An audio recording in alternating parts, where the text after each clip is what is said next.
Good morning, class. So today we're going to talking about something new. It is about a language. It is about language function that happened in daily conversation and also especially on the discussion. So first of all, I will show you a picture and I will give you a question. The question is, what is your opinion about this picture? And yup, you will answer it based on your opinion. Yeah. Today we are going to talking about giving opinion. Yeah. The tips for giving opinion is the first keep in mind is when someone asking your opinion, instead you give it with short answer, you have to expand. You have to expand and give more information about your opinion. And for example, how was the movie last night? And you say, so.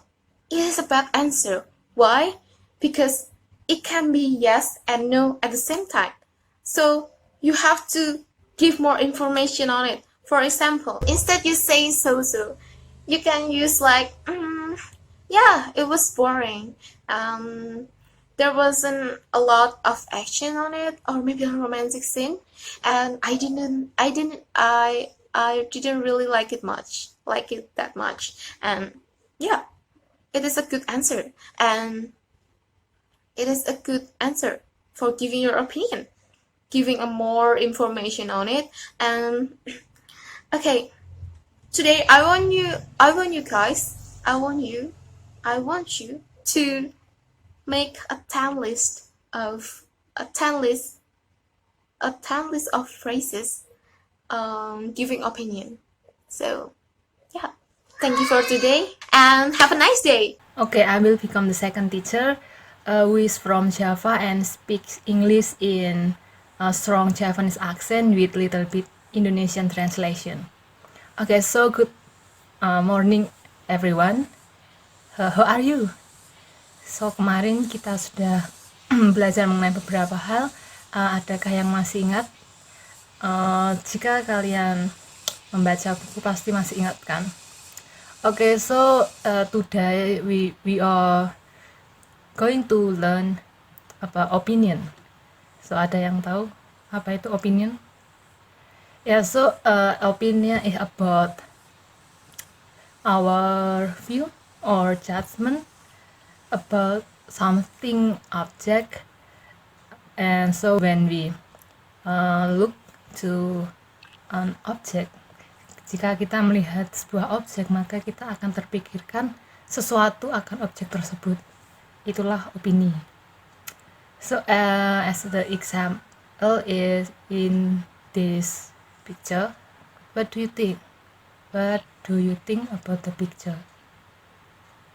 It is beautiful or mystic, looks old building, classic. Oh, that's opinion. Jadi paham kan ya apa yang dimaksud oleh opini tersebut? And yes, that's all of today's material. And don't forget to learn again about opinion. Bye. Okay, so after hearing the different style of teaching between two teachers, according to you, who is the better teacher? Why? Well, you can answer it by yourself. Okay, so let me tell you about the introduction. So with an increase in the number of learners and speakers of English as an additional language entering the English language teaching field, there is an urgent need to prepare and understand the experiences of English language teachers from diverse backgrounds in teaching English to speakers of other languages, or as known as TESOL programs. One TESOL student from China, named Xiaowang, whose academic and professional experiences highlight the disconnectedness between her experiences in China, her TESOL program, and her mentor-student teaching experience. According to the Open Doors Report 2010, the number of international students in the United States increased by 3% during 2009 until 2010, which represents a record high number.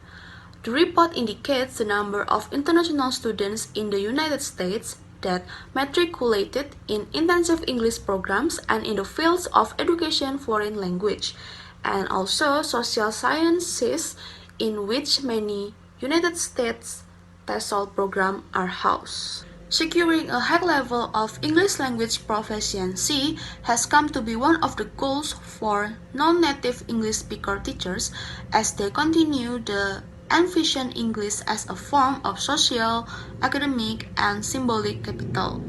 Understanding the experiences of non-native English speaker teachers in TESOL program would assist teacher educators and researchers in tailoring TESOL curricula to meet the academic and professional needs of all students planning to teach English in worldwide context, especially in outer circle countries, or as known as OCC, and expanding circle countries, or ECC.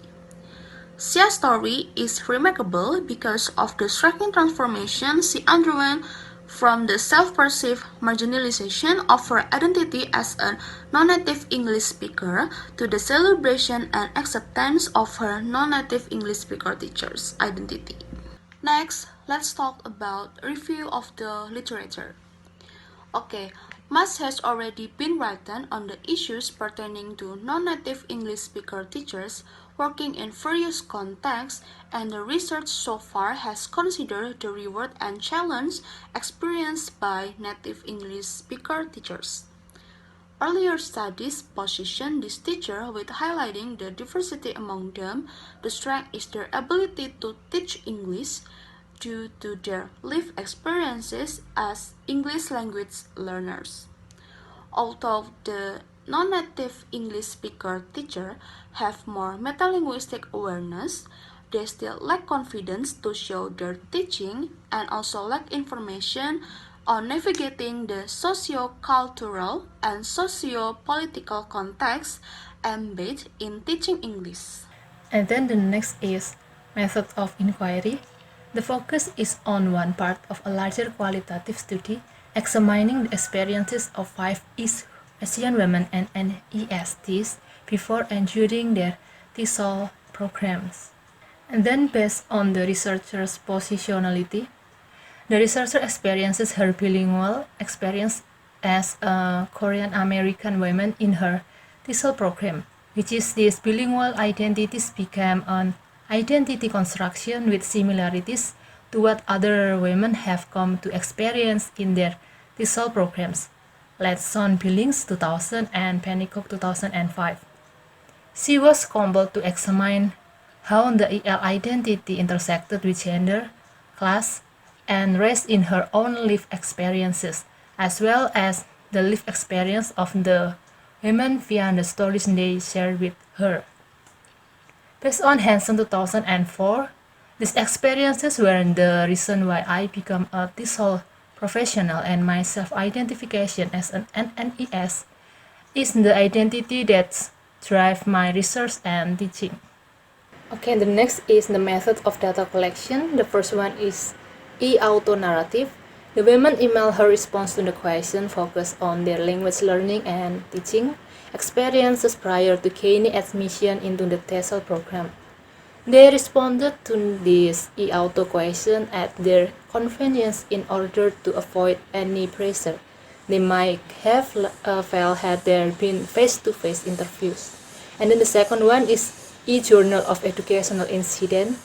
The women captured their during the program or classroom experiences as they interacted with professor and classmates in their TESOL program. This space began open competition of the e-auto phase and ended in June 2005. And then the last one is individual interviews. It allows for more intimate interaction between each woman and her in probing follow-up questions and clarification. Additionally, all data were collected in English because it gave them opportunity to use the language to share their experiences. The interview tapes were transcribed verbatim for guidance in the follow-up interview. And then the next is about data analysis. The researcher will know the data by creating a text of important categories and theme in relation to the women past or looking back, and present by reflecting on their social program, and future by thinking forward their life history, trajectory, based on Klein-Dinin and Connolly 2000 and also Dewey 1933 and 1963. She further analyzed each women's narrative by finding emerging themes connecting their EL identity and other social categories, for the example like race, gender, and social class. Okay, so after hearing the explanation from Talita, let us talk about Xia's narrative, snapshots, finding, and discussion. Okay, Xia was born in Beijing in 1979. She was finishing her MED in TESOL at a university on the United States, East Coast Pacific University. In 2005, she completed her student teaching as a partial requirement for her MED in a K-12 degree program.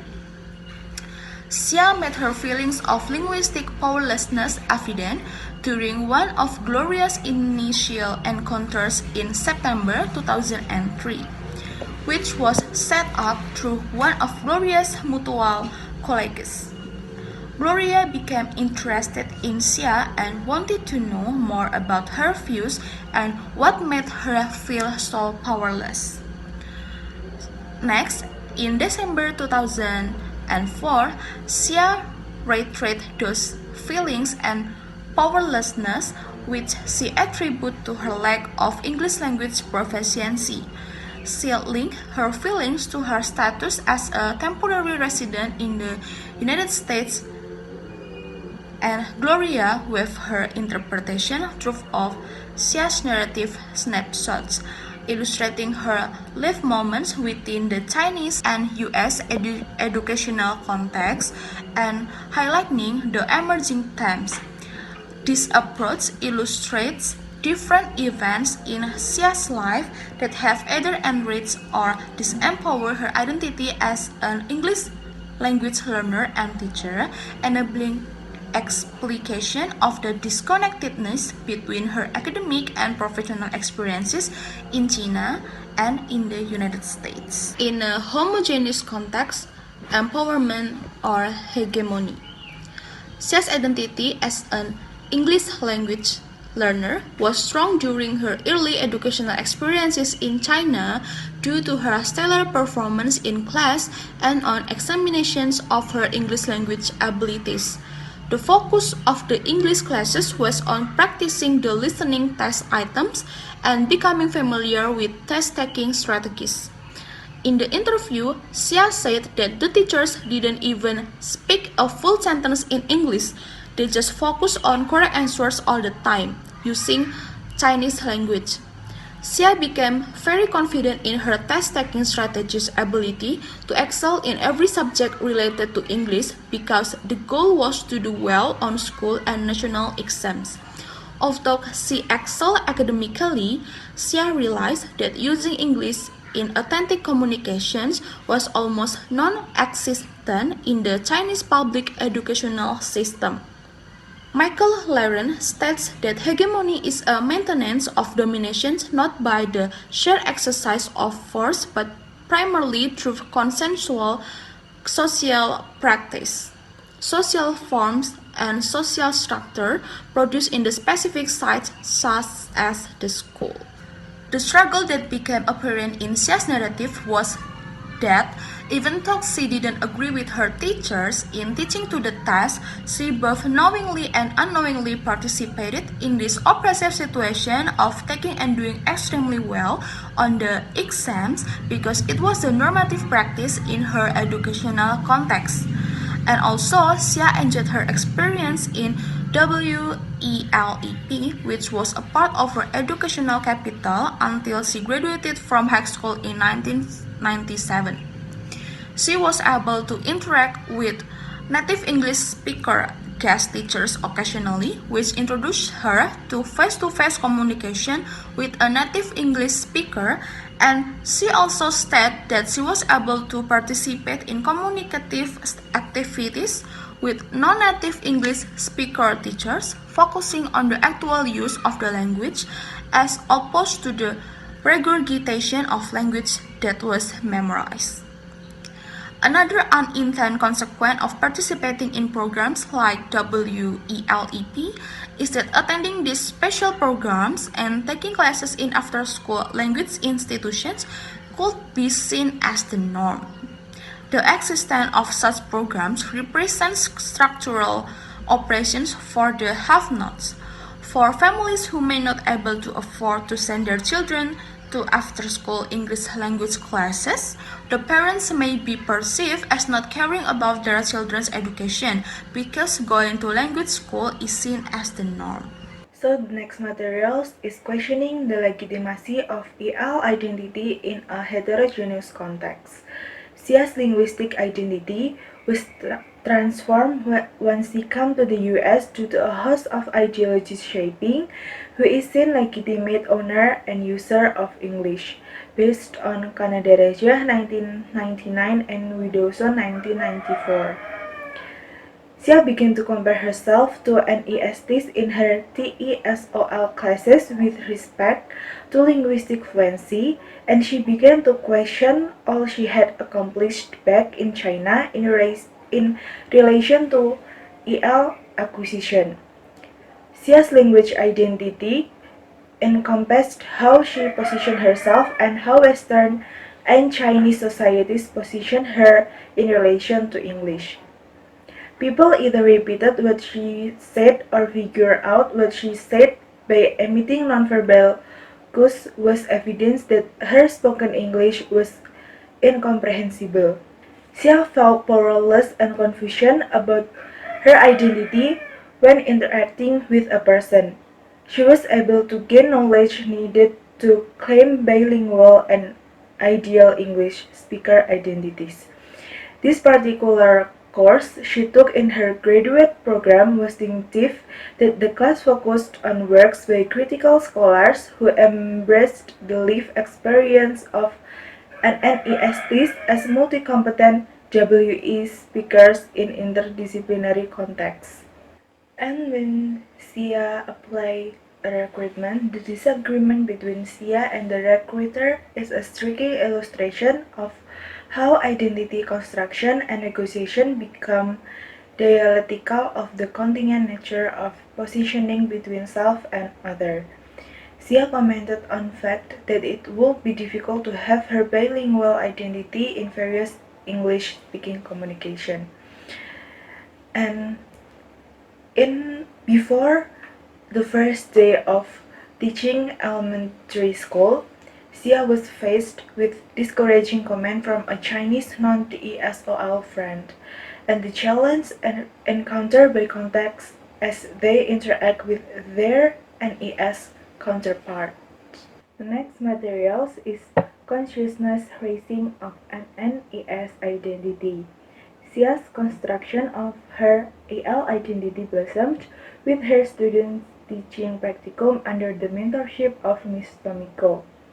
After the first week of her student teaching under the guidance of Miss Tomiko, Sia articulated her understanding of the relationship between being a language teacher and her level confidence. As learners and user of English, Sia was confident about her English because everyone could see that her language was good enough. And Sia's construction of graduate student and ESOL teacher identities can be interpreted within various types of discourses. Sia's social language would offer her ways not only to communicate informally, but to be recognized by others as an EL teacher using only proper American Standard English and not Chinglish. Her student teaching practicum under Miss Tomiko that Sia was able to validate her sense of EL identity and gain confidence as an NNESESOL teacher. She realized through her teaching experience under Miss Tomiko that she would always have to work hard to establish legitimacy or credibility for herself as a qualified NNES-ESOL teacher. Sia emerged from her students' teaching with the knowledge that teaching ESOL has as much to do with the attitudes that one exhibits toward one's student. Sia came to recognize that being a bilingual identity who could utilize culture and linguistic experience in crafting her teaching pedagogy. Sia's level of confidence increased due to having a supportive and encouraging mentor teacher. Sia came to better understand that being ESOL teacher was truly about caring for students' academic needs. Even though she did not have a strong sense of ESOL teacher identity, her sense of an NES identity was slowly being transformed. Next one is about implications for TESOL teacher education.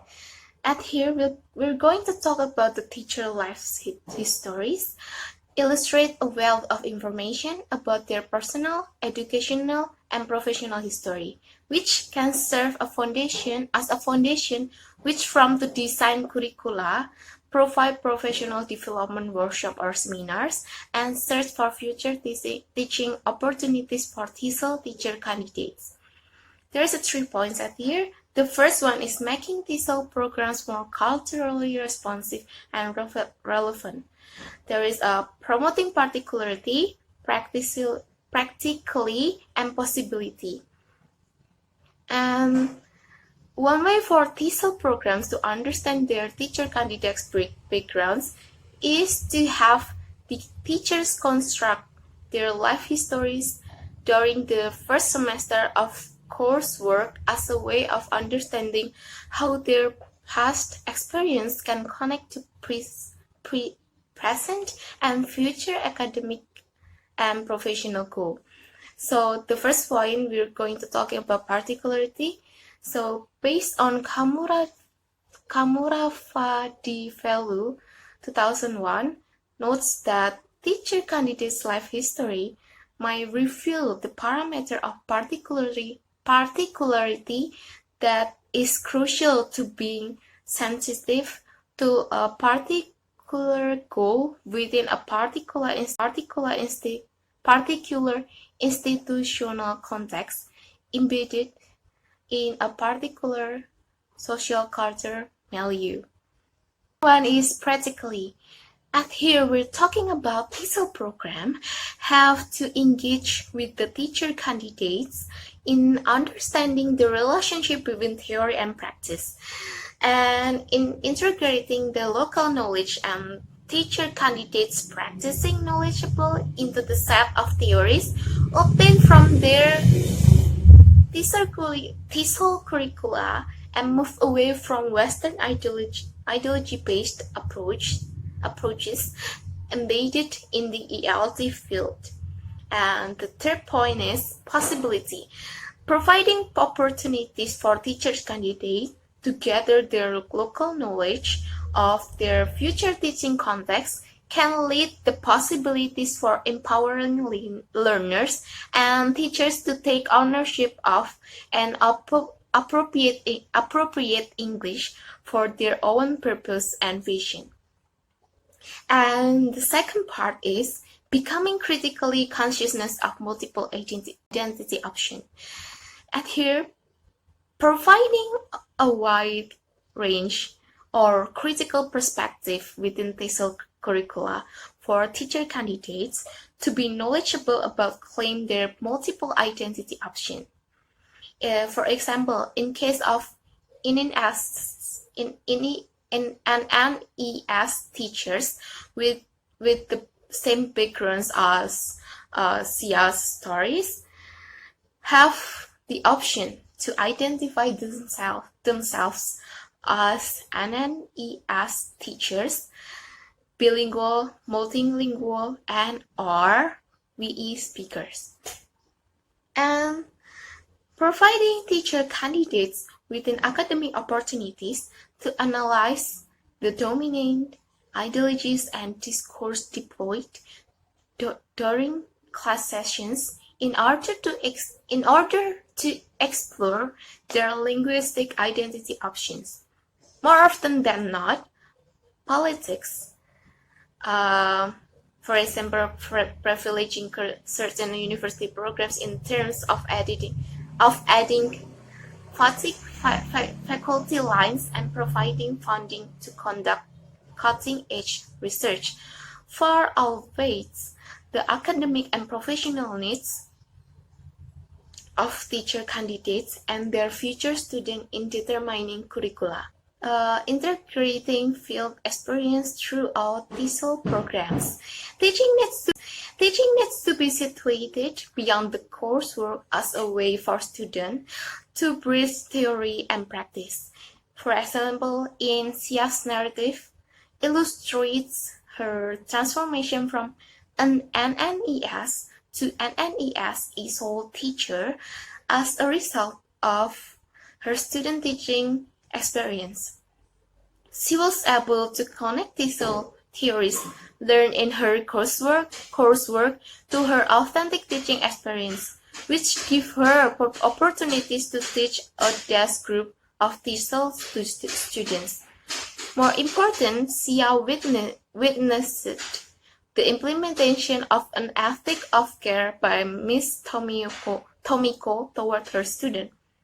Other thing that also necessary is student-teachers classroom practices can promote ways to foster or encourage critical practice and self-reflection, which can lead to change and empowerment as a way to develop new conceptual tools. And it is also to navigate the dominant discourse embedded in what it means to teach as an